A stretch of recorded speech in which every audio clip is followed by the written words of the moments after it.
जैसा कि हम लोग बात करते रहते हैं, हमारे समाज में बहुत से ऐसे उदाहरण भी हम लोग पेश करते हैं कि लड़कियों को आगे बढ़ाने के लिए बहुत सारे बाउंडेशंस हैं, लोग जो हैं आगे बढ़ने नहीं देते हैं, सोच उनकी संकुचित हैं।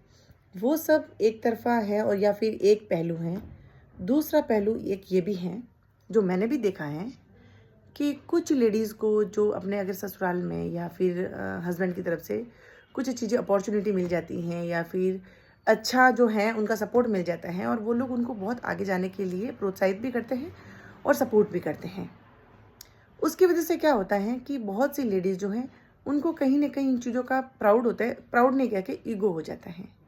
वो फिर किसी को कुछ समझती नहीं है कि जैसे कि मैं नौकरी करती हूँ, मुझे किसी की परवाह नहीं है या मैं किसी की कहना नहीं मानती हूँ, मैं इंडिपेंडेंट हूँ। तो ये सब चीज़ें भी गलत हैं। अगर आप पढ़े लिखे हैं, क्योंकि सबसे पहले हम एक नारी हैं।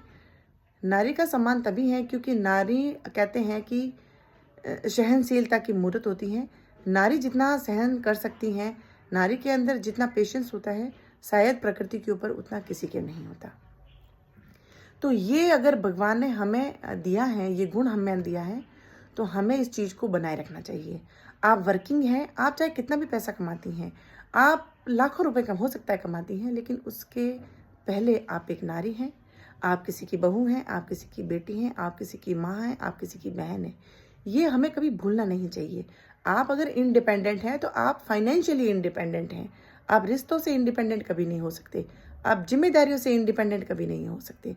इसीलिए कुछ एग्ज़ाम्पल्स मैंने ऐसे देखे, कुछ औरतों को मैंने ऐसा देखा ये कहते हुए कि मैं किसी की परवाह नहीं करती। परवाह करनी होती है। अगर आप परवाह नहीं करते हैं तो हम सोशलिज़्म में नहीं आते, हम समाज में नहीं आते। हम एक समाज का एक हिस्सा हैं, तो हमें समाज से जुड़ा रहना होगा, हमें परवाह करनी होगी। हाँ, सही को सही कहें, गलत को गलत कहें, ये ज़रूर गुण हम में होना चाहिए कि आप जो है अत्याचार सहन नहीं करें, आप गलत चीज़ों को एक्सेप्ट नहीं करें, आप उसके लिए ज़रूर प्रोटेस्ट करें, आवाज़ उठाएं। लेकिन आप ये कहें कि मैं किसी की परवाह नहीं करती, मैं किसी के नियमों में नहीं चलती या मेरे ऊपर किसी का अंकुश नहीं हो सकता, तो नहीं। निरंकुश जो भी रहा है, उस जिसके ऊपर लगाम नहीं रही है, जो निरंकुश रहा है, वो व्यक्ति कभी सफल नहीं रहा है और वो लोगों से कभी जुड़ा हुआ नहीं रहा है। इसीलिए अंकुश तो ज़रूरी है, किसी न किसी का अंकुश ज़रूरी है, चाहे वो समाज का हो, चाहे वो परिवार का हो या चाहे हमारी खुद की सोच का ही क्यों ना हो।